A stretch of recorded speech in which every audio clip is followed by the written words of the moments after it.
Hi, I'm Daniela, and this is Jocelyn. Thanks for coming back to our channel. If you've been following our journey, you know it's been a long one.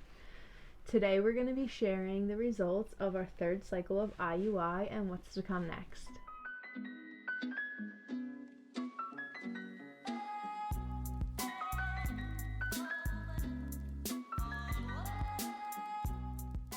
Earlier this week, we concluded our third cycle of IUI. And like our other attempts, it was not successful. Obviously, we have a lot of feelings about, yet again, another failed attempt at pregnancy. I'd say every month that continues, I just wonder more and more if we're ever going to see those two lines on the pregnancy test. We knew that IUI doesn't have the best success rates, but for us, IUI was the best choice and the next appropriate step to take. Every time we try, I think that we just break a little bit more inside. I know that 3 IUIs, some people have had so many more IUIs fail than that, but they do say after 3 to 4 failed cycles, the chances of you getting pregnant are very slim. Back when we started this process in October of 2020, we started by at-home insemination, ICI, and we did that for about a year, and that was pretty frustrating, but I was a lot more hopeful once we started IUI because we were working with a specialist one-on-one. They were able to control different things that we couldn't using medication, so I really felt like this was our ticket to pregnancy. And now that the third failed attempt has happened, I definitely don't feel that way anymore. I just kind of feel hopeless. If we're not getting pregnant with ICI, we're not getting pregnant with IUI, what is going on? Yeah, it obviously brings up a lot of feelings and internal conflict that you ask yourself, what's wrong with me? Why can't I get pregnant? Which, as we've mentioned in our previous videos, we've definitely been down that road before, of me thinking like that, but it's just that I've always just wanted to be pregnant. I've always wanted to have a baby, ever since I was a kid. And I just feel like if I can't have that, it's going to be pretty devastating for us. So thinking through that conversation of you talk to your doctor, what is wrong with me? Why can't I get pregnant? Are my eggs not healthy enough? Is the sperm not meeting the egg? Is there an issue with implantation? And at this point, it's impossible to tell. I mean, I ask all of these questions and there's really no way to know. It's not like there's a microscope inside me watching the process, which would be probably cool. But so we don't know what part is not working. So we can't fix what we don't know. So at this point, there's a lot of unanswered questions. Yeah. I was feeling pretty hopeless and out of control of my body and what's going on. So, like always, I took to researching.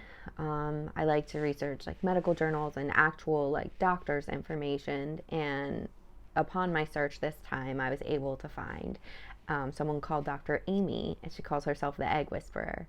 I watched her video and read a blog form of her video, and the first one I watched was Why You're Not Getting Pregnant with IUI. And I felt like this was really helpful for me. In this particular video, she talks about why IUI doesn't work. I'll add a link to the video and her website in the description below. So in this video, she says 5 specific things have to happen in order to get a successful pregnancy.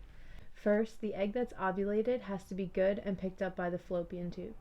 Second, the sperm has to meet the egg inside the fallopian tube. Third, the sperm has to fertilize the egg, turning it into an embryo.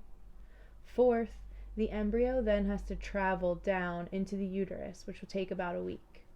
After that, the 5th most important step is that the embryo is implanted into the uterus, so it's attached and can continue growing. If any of these things don't happen perfectly, then IUI will not be successful. She says it seems like a miracle that people ever even get pregnant with all the things that have to go right.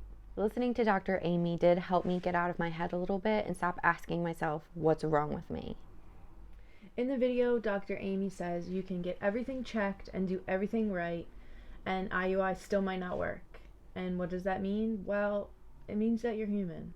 course, we've been consulting our doctor to formulate a plan and what our next steps may be.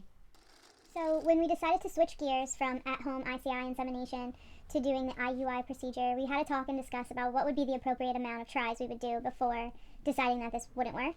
And after doing research and budgeting, we found they said your chances increase every time you do IUI, but if you're not successful within the 3rd to 6th attempt, then you probably won't be.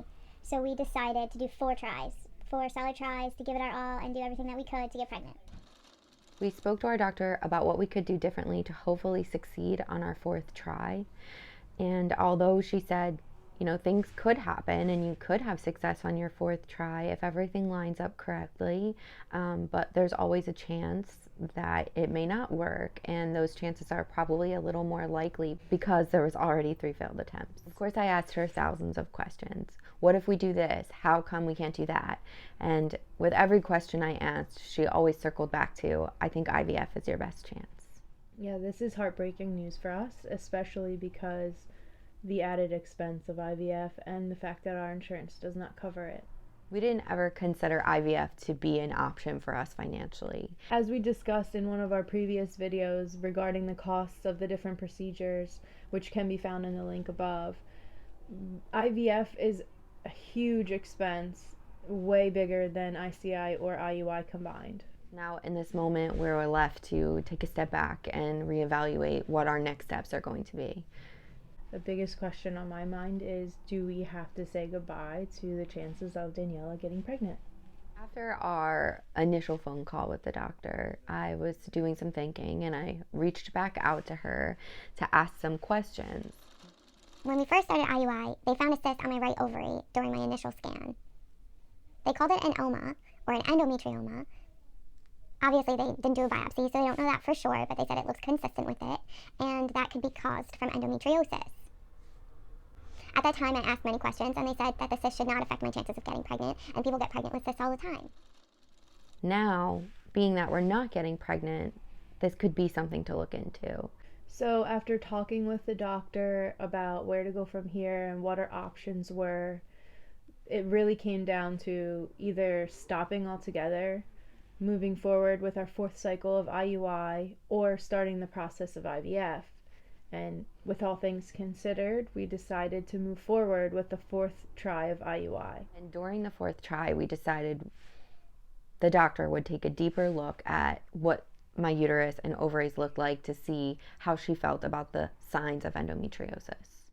At our baseline appointment for the 4th try of IUI, there was another cyst on Daniela's left ovary that was discovered in addition to the right one that's always been there. Yeah. On the right one, they always call that an OMA. And this time on the left, what they discovered is something they call a functional cyst. A functional ovarian cyst is caused by slight changes in the way that the ovary creates and releases the egg. A cyst may form when the ovary doesn't release an egg and instead fills with fluid. They let me know that sometimes these cysts can form due to the medication that they're giving to grow my eggs and induce ovulation, and sometimes you just need to wait a cycle to let it clear out. But continuing to move forward with the cycle does not make it optimal for conception. I knew right away that this would mean we're pausing the 4th cycle. Again, we're left to wait in between cycles, like last time, between the 2nd and 3rd IUI. But this time, the doctor has decided to send Daniela to a specialist in order to take a deeper look at what could possibly be going on.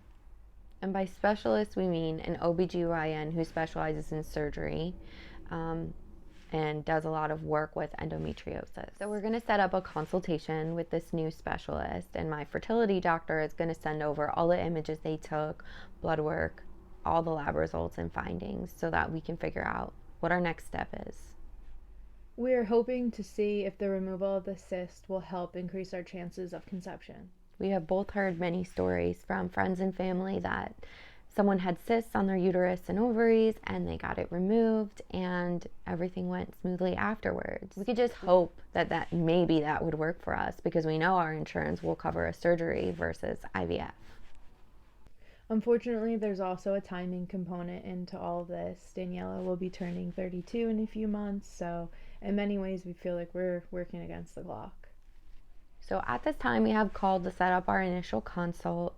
We're waiting to meet with the doctor and hoping that we can meet with them very soon so we can get moving forward on surgery, next steps, and back on track with conception.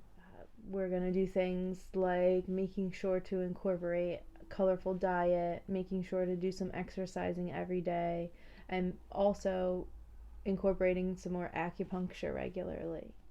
If we think back to our video on how to increase the chances of implantation, doing those things can also help us grow healthy eggs and be healthy and ready for when we do actually get to support implantation. So I'll leave the link for that video above. So, of course, we're trying to remain positive, just take it day by day, but this information is heartbreaking and devastating news for us. This has been a long road for us and a long journey, and I can assure you we still want it more than ever. We're going to do everything we can to hopefully have our miracle come true, and yeah, that's all we can do at this point, really.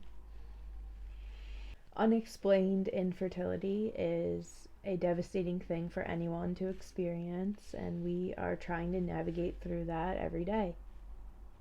We really appreciate your support as we take this day by day, and we're happy to talk to you guys about anything we're going through, as you can definitely share with us anything you're going through in your journey. Please feel free to share your stories in the comments below. We'd love to hear from you. We hope to tell you soon on how things go with the specialist.